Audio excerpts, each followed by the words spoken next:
Hello दोस्तों, स्वागत है। जैसा कि आप जानते हैं कि हम लोग अनसॉल्व नंबर 5 पेपर सॉल्यूशन कर रहे थे ना, और ट्रिक के साथ बताया जाता है, बहुत ही अच्छे कॉन्सेप्ट के साथ सिखाया जाता है। आप सभी लोग अपने दोस्तों में से शेयर कीजिए और जल्दी से जल्दी इसका सब्सक्राइब 1K पहुँचाइए ना।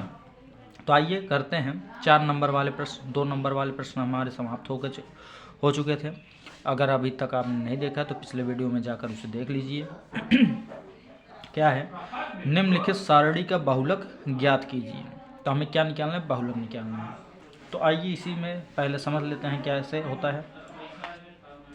बहुलक के लिए बारंबारता में जो सबसे बड़ी गिनती होगी, बहुलक के लिए बारंबारता में जो सबसे बड़ी गिनती होती है वो आपका होता है बहुलक वर्ग। क्या होता है? बहुलक वर्ग। बारंबारता में जो सबसे बड़ी गिनती होती है तो वर्ग अंतराल में वही उसका बहुलक वर्ग होगा। तो ये आपका क्या होगा? बहुलक वर्ग। अगर 1 नंबर का विकल्पी पूछे तो आपको क्या बताना है? 30 से 40 बहुलक वर्ग होगा जो बारंबारता में सबसे ज़्यादा आया होगा। अगला ये 21 है, तो 21 होता है आपका F1 और जस्ट उसके ऊपर वाला होता है F0 और जस्ट उसके नीचे वाला होता है F2। ठीक। अब जो बहुलक वर्ग होता है उसी के माध्यम से हमारा निकलता है L। ठीक। तो जो इसकी पहली गिनती होती है वो L होता है, मतलब 30 इसका L है। और H निकालने के लिए क्या करते हैं? H निकालने के लिए जो बड़ी गिनती होती है उसमें से छोटी वाली को घटा देते हैं तो आपका हो जाता है H का मान। तो H का मान कितना हो गया? 10। अब बस हमें सूत्र लगाना है और हल करना है। ठीक। तो बहुलक का सूत्र आइए लिखते हैं ना। बहुलक का सूत्र क्या होता है? तो बहुलक सूत्र देखते हैं क्या होता है ना। बहुलक बराबर L प्लस ब्रैकेट में F1 माइनस F0 बटा 2F1 minus F0 minus F2 into H। ये आपका बहुलक का सूत्र होता है। क्या होता है? बहुलक का फार्मूला होता है। अब इस पे जो मान निकला था उसे रखते हैं। L का मान आपका क्या निकला था? आप कहेंगे सर L का मान तो हमारा 30 था, तो यहाँ 30 रख देते हैं। प्लस F1 का मान कितना निकला था? तो F1 का मान था 21 माइनस F0 का मान कितना था? 18 बटा 2 इंटू 21 माइनस 18 माइनस F2 का मान कितना था? 15 और गुणे H का मान 10। इतना आया समझ में आपको? अब आगे सॉल्व करते हैं। 30 प्लस 21 में से 18 घटाना है, तो मतलब 11 में से 8, 8 3 11, तो 3 बचा और बटा 21 दूना 42 माइनस 18 और 15 जोड़ेंगे तो 8 5 13, 3 33 और गुणे 10। अब आगे 30 प्लस 3 बटा 12 में से 3 गए 9। ठीक। और गुणे 10। इसे काट देंगे, 3 1 के 3, 3 3 का 9, तो आ गया कितना? 30 प्लस 1 बटा 3 और गुणे 10। 10 का 1 में गुणा करेंगे तो 10, तो 30 प्लस 10 बटा 3। अब अगर ये सभी जानते हैं कि अगर हम 3 से 10 में भाग देते हैं तो 3.333 आता रहता है। अब इसे ऐड कर देंगे तो 33.33, यही आपका क्या हो जाएगा? बहुलक। ठीक। 33.33 आपका क्या हो जाएगा? बहुलक। अगर आपको उत्तर चेक करना है तो उसके लिए क्या ट्रिक है? उत्तर के लिए जो बहुलक वर्ग मैंने चुना था 30 से 40 था, उसी के बीच में ये आंसर आपका आएगा। तो देखिए 33 इसी के बीच में है, नहीं 30 से 40 के बीच में। आप कहेंगे जी सर है, तो यही आपका उत्तर का चेक भी हो गया कि हमारा सवाल सही है कि गलत है। ठीक। अगला क्वेश्चन आइए करते हैं। दूसरा क्वेश्चन आपका है, सिद्ध कीजिए कि बाह्य बिंदु से वृत्त पर खींची गई स्पर्श रेखाओं की लंबाइयाँ समान होती हैं। सिद्ध कीजिए कि बाह्य बिंदु से वृत्त पर खींची गई स्पर्श रेखाओं की लंबाइयाँ क्या होती हैं? समान होती है। तो एक वृत्त है। ठीक। दूसरा है 4 नंबर वाला, ये 4 नंबर कंप्लीट। एक वृत्त है तो ये आपका एक वृत्त हो गया। वृत्त के बाहर एक बाह्य बिंदु है और बाह्य बिंदु से खींची गई स्पर्श रेखा जो होती है वो लंबाई बराबर होती है, यही हमें सिद्ध करना है। तो ये ए बी मान लिया, ये बिंदु पी हो गया।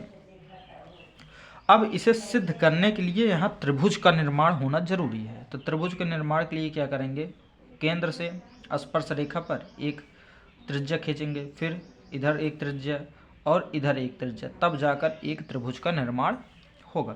तो दिया हम क्या लिखेंगे, दिया है, तो दिया है आपको लिखना है बच्चों कि एक ओ केंद्र वाला एक वृत्त है जिसमें दो स्पर्श रेखाएं पी ए और पी बी है ना।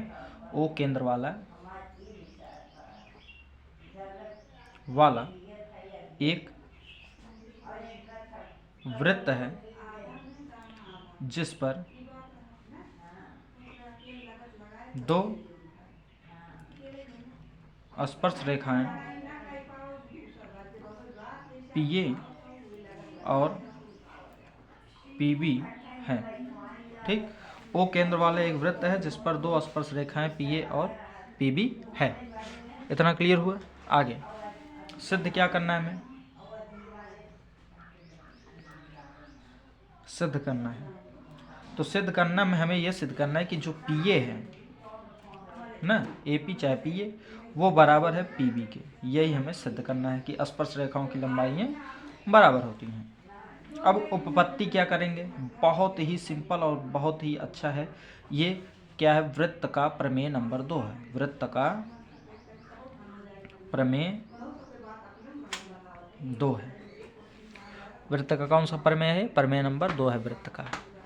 देखिए अब क्या होगा,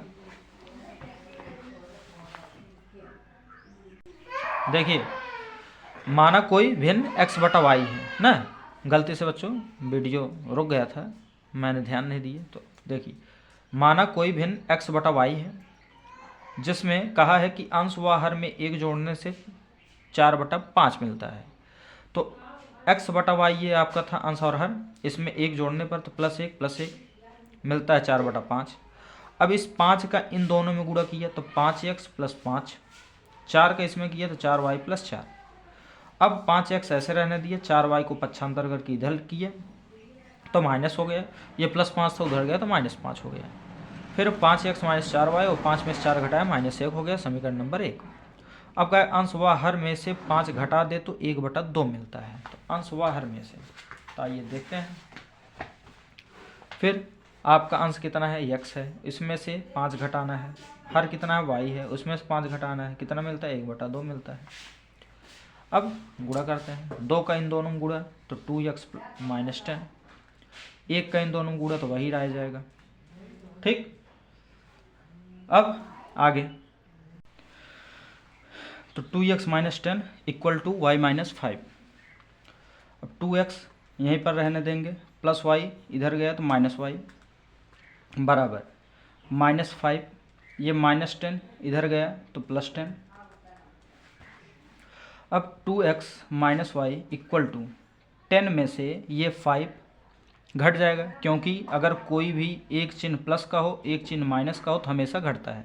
तो 10 में से 5 घटा देंगे तो कितना आ जाएगा, 5। ये समीकरण नंबर 2 बन गया। अब समीकरण 1 और 2 में देखिए कोई बराबर है, तो समीकरण 2 में है 2x - y और समीकरण 1 में है आपका 5x - 4। तो कोई बराबर नहीं है, बराबर नहीं है तो इसे बराबर करेंगे। तो y में अगर हम समीकरण नंबर 2 में 4 से गुणा कर दे तो बराबर हो जाएगा। तो 4 से गुणा करेंगे तो 4 दूनी 8x - 4y बराबर 520। समीकरण नंबर ये बन गया आपका कितना, 3। अब समीकरण 3 और 1 को क्या कर देंगे, घटाने पर, क्योंकि दोनों का चिन्ह क्या है, बराबर है। लिखेंगे समीकरण 3 माइनस समीकरण नंबर 2 मतलब 1। तो समीकरण 3 आपका क्या है, 8x - 4y = 20 और समीकरण 1 कितना है आपका, 5x - 4y = -1। इसे घटाएंगे तो घटाने का मतलब होता है चिन्ह बदलना। तो ये प्लस है तो ये माइनस, ये माइनस है तो ये प्लस, ये माइनस है तो ये प्लस, ये कैंसिल। 8 में से 5 सब्ट्रैक्ट कर देंगे तो कितना आ जाएगा 3x। फिर 20 में 1 ऐड कर देंगे तो कितना आ जाएगा 21 ना। अब क्या करेंगे, ये मल्टीप्लाई है उधर जाएगा तो डिवाइड हो जाएगा, तो x इक्वल टू 21/3, 3 से डिवाइड करेंगे तो कितना आ जाएगा 7। ये आ गया आपका x का मान 7, अर्थात अंश जो आपका है कितना आ गया है 7 आ गया है। अब बचा हर, तो x का मान अगर हम समीकरण नंबर कितने में रख दें, 2 में रख दें, तो लिखते हैं x का मान समीकरण 2 में रखने पर, तो समीकरण 2 आपका क्या था, समीकरण 2 आपका था 2x minus Y equal to 5 ना। तो 2 मल्टीप्लाई x के स्थान पर क्या आ जाएगा 7 माइनस वाई इक्वल टू 5, तो हो गया 14 माइनस वाई इक्वल टू 5। ये प्लस 14 उधर जाएगा तो माइनस 14 होगा, तो 5 minus 14 minus Y equal to 14 में से 5 घटाएंगे तो माइनस का 9, माइनस से माइनस कैंसिल, y बराबर 9। तो हर का मान आपका कितना आ गया 9 आ गया। ये आपका हो गया हर डिनोमिनेटर, हर का मान 9। अब हमसे पूछा था भिन्न क्या होगा, तो भिन्न बराबर, भिन्न आपका क्या था x बटा वाई था, तो x के स्थान पे आपका 7 आया है, y के स्थान पे 9 आया है, तो आपका भिन्न हो गया 7/9। तो इस प्रकार से ये क्वेश्चन समाप्त हुआ।